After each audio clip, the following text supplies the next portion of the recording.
In today's video, I'm going to teach you how to trace and find files.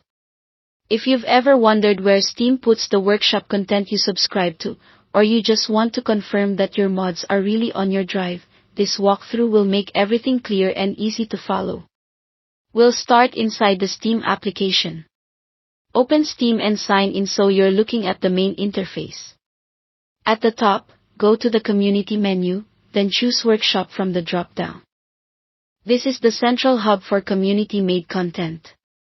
Next, click Workshop Files, and then select Subscribed Items. This page is your live inventory of everything you're currently subscribed to: mods, maps, and other content. It's helpful because it shows exactly what Steam is managing for you and what should exist on your computer.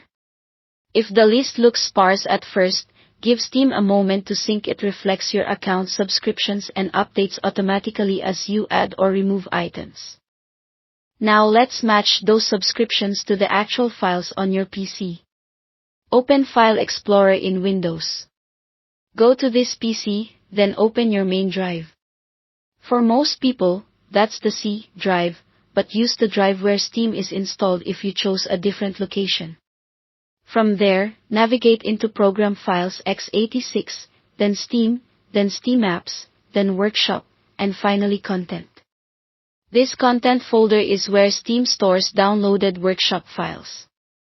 Inside, you'll see folders named with numbers rather than game titles. Each top-level number corresponds to a particular game, and inside those, you'll find additional numbered folders for the individual workshop items.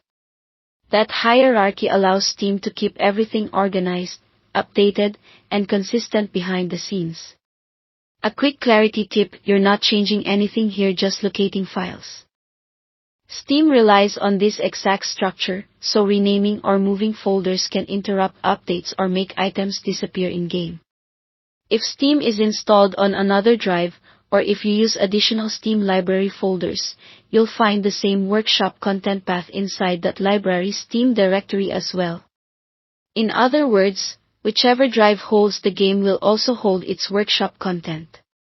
As you look around, remember that folder appearance can lag slightly if downloads are still in progress. Once Steam finishes, the corresponding folders will be visible here.